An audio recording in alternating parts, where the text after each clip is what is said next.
Olá, pessoal. Aqui é o professor Edson Marcos Cesário. Nós somos do período Team Foco e hoje nós iremos falar sobre a utilização da clorexidina no controle químico do biofilme supragengival no pré e no pós-operatório.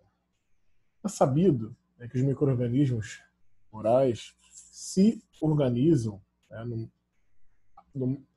presos numa superfície dura, né, através de determinadas estruturas complexas que, obviamente, vão dar origem ao biofilme, que nada mais nada menos do que a formação de uma placa organizada, né, onde vai haver uma troca de nutrientes, um sistema primitivo circulatório entre essas bactérias ali, né, onde vai haver troca de tensões de oxigênio, com numerosos microambientes de pHs diferentes e composições diferentes também.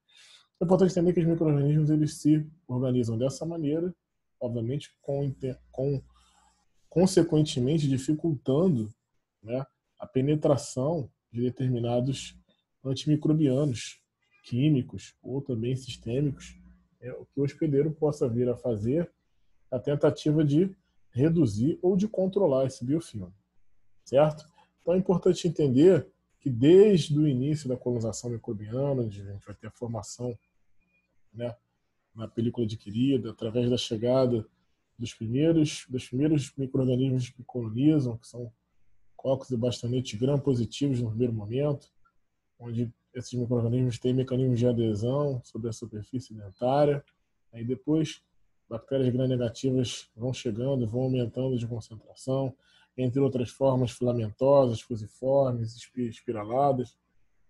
E isso tudo vão fazendo parte dessa colonização inicial que vai dar origem, né, a essa formação de placa inicial e, consequentemente, depois a organização dessa placa, a gente terá o biofilme se formando. Inicialmente, aonde? Na coroa clínica do dente, onde a gente tem esse primeiro acúmulo. Se esses micro-organismos não forem equilibrados, né, não digo nem removidos totalmente, mas se não houver um equilíbrio, vai haver inicialmente uma inflamação da gengiva, a gengivite, a inflamação da margem gengival, que, se for feita a remoção mecânica, né, desse excesso de micro-organismos, e a gente conseguindo manter uma situação saudável, a gente tem a retomada, né, a remissão dessa inflamação. Isso já foi descrito por lei colaboradores desde a década de 60. Tá? Mas também a gente tem que entender que tanto esses micro-organismos estão presentes, né, na forma de complexos. A gente sabe que eles atuam dessa maneira. A gente tem complexos que são periodontopatogênicos, complexos que são mais ligados à saúde, mas que estão convivendo dentro do mesmo espaço, dentro do mesmo biofilme. Ximenes e colaboradores já mostra isso, onde a gente tem proporções diferentes, né, das mesmas bactérias, dos mesmos complexos, tanto no biofilme supragengival quanto no biofilme subgengival. Ou seja, bactérias que têm características diferentes, né, de uma ecologia microbiana, de um ecossistema diferenciado, mas que conseguem conviver ali, dependendo do meio que está sendo presente naquela região. Seja um meio favorável, seja um meio desfavorável. Então, isso é importante entendermos, porque, consequentemente, para o hospedeiro, isso se torna, algumas vezes, uma situação que a gente vai precisar desorganizar esse biofilme, né, antes de poder fazer qualquer procedimento que venha a ser feito, para que a gente não tenha uma dificuldade de atuação do nosso sistema de defesa. Tá? Então é importante entender isso.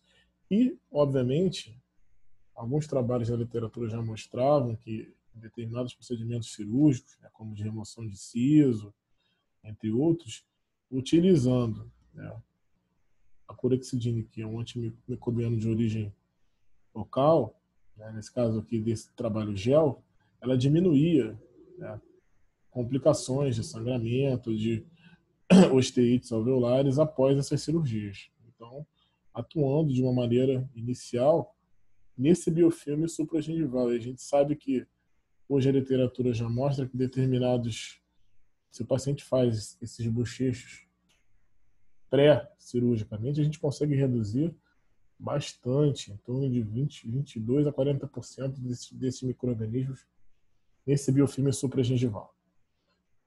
Então, principalmente a gente vai utilizar aqui a clorexidina, né, que é o foco da aula de hoje, é uma bisbiguanida, né, a gente tem outros agentes, mas a clorexidina é o nosso foco de hoje. Ela tem uma eficiência clínica superior à maioria dos outros agentes, né, antimicrobianos, devido ao mecanismo de amplo espectro de ação, onde ela acaba atuando tanto em gram-positivos quanto em gram-negativos, vírus, leveduras, enfim. O mecanismo de ação dela é uma molécula dicatiônica, onde ela adere fortemente ao substrato aniônico, no caso do esmalte dentário, né, e no outro ela se voltaria para o micro-organismo, para bactérias. Ela tem uma atuação das duas maneiras, através da sua composição química, da sua fórmula química. Ela vai ter essa afinidade pela parede celular do micro-organismo e também a absorção de superfícies orais ao dente. Já em altas concentrações, então, vai haver a perda dos constituintes citoplasmáticos dessas células bacterianas, e em baixas concentrações ela vai promover a inibição do biofilme, interferindo no funcionamento das enzimas importantes para o metabolismo bacteriano. Então a ideia é essa. A literatura corrobora esses trabalhos de bochechos, né? Alguns trabalhos de revisão sistemática mostrando benefício para cirurgias periodontais e para cirurgias também voltadas para a odontologia. Outros trabalhos também mostrando em relação à sua eficácia de porcentagem, entre 0,12 e 0,2. Essa revisão sistemática mostra algum benefício um pouco, sem nada tão estatisticamente significante para a utilização dela, no 0,2%. As duas concentrações parece que se comportam de maneiras muito próximas, segundo esse artigo.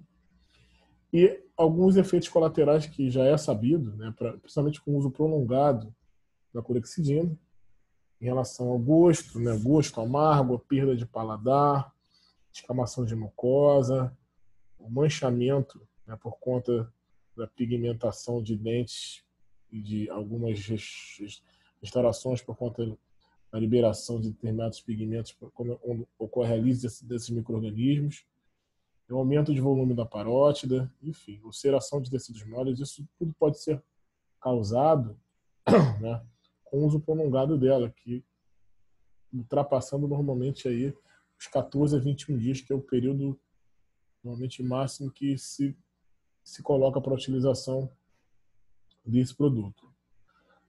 Alguns trabalhos também da literatura mostrando, esse trabalho de revisão sistemática mostrando também a efetividade, né, da utilização da clorexidina após as cirurgias periodontais também.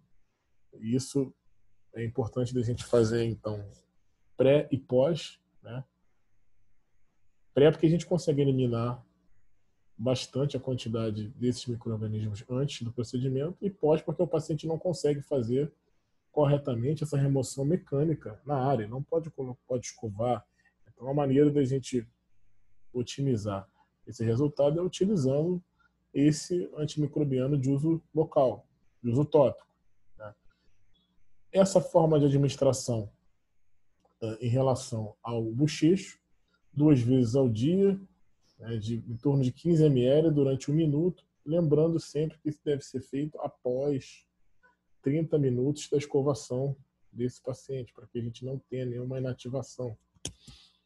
Isso é importante a gente colocar. Então, um período em torno de 14 dias deve ser feito isso no pós-operatório. Esse caso foi um caso que foi conduzido por nós, por uma paciente que fazia utilização da fenidantoína, né, do Dilantin, e que tinha esse aumento de volume, essa hiperplasia, hipertrofia gengival generalizada, a superior e inferior. Então foi feita a cirurgia para remoção, cirurgia resectiva, e nesse pré e no pós-operatório a paciente fez uso da clorexidina, né, utilizando o bochecho, que obviamente auxiliou bastante nessa cicatrização inicial também do caso, já que a paciente não podia remover mecanicamente esse biofilme. O outro veículo de utilização também da clorexidina, além do colutório, pode ser o gel, né, que tem como uma forma de administração uma aplicação mais localizada. O gel ele é bioadesivo, ele vai se manter mais naquela região, então a importância dele evitar alguns efeitos adversos, né, como esse que nós já mostramos.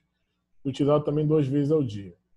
Esse caso clínico, então, um caso de aumento de coroa, onde foi feito o procedimento e localmente a área foi feita a colocação do gel, o que deu também uma qualidade de cicatrização inicial bastante interessante desse paciente também, que não podia fazer uma remoção mecânica desse biofilme. Outro veículo também que podemos encontrar a clorexidina é o spray, né, que vem sendo utilizado também de uma maneira bastante interessante, porque ele também é utilizado localmente, né, 2 vezes ao dia, e em cada aplicação dessas ele vai ser borrifado de 3 a 5 vezes naquela região. Tá? Para situações onde a gente fez aqui uma cirurgia de recobrimento radicular, fazendo aí uma associação de enxerto conjuntivo subepitelial com a fibrina rica em leucócitos e plaquetas, né? E fazendo um retalho reposicionado coronalmente, ou seja, uma cirurgia com etapas, né, com remoção de enxerto de área doadora de palato, onde você pode fazer a utilização desse spray tanto na área receptora quanto na área doadora, né, utilizando, né, dessa forma de administração e otimizando os resultados em relação também à cicatrização inicial, por conta de não se poder também higienizar naquela área. Então, uma cirurgia um pouco mais avançada. E cirurgias também para a colocação de implantes, para a instalação de implantes, onde nesse caso aqui foi conjugado também um preenchimento de gap com biomaterial. O paciente também não podia higienizar aquela área, então foi feito localmente aqui a utilização do spray, né, no pós-operatório inicial e, obviamente, depois, no decorrer do caso, né, a gente teve uma cicatrização inicial bastante interessante até a finalização do caso. Tá? Mas ele foi usado no pré-imediato, obviamente no pós-operatório, após os 14 dias após o término do procedimento cirúrgico. É isso que nós tínhamos para falar nessa dica de hoje, pessoal. Muito obrigado.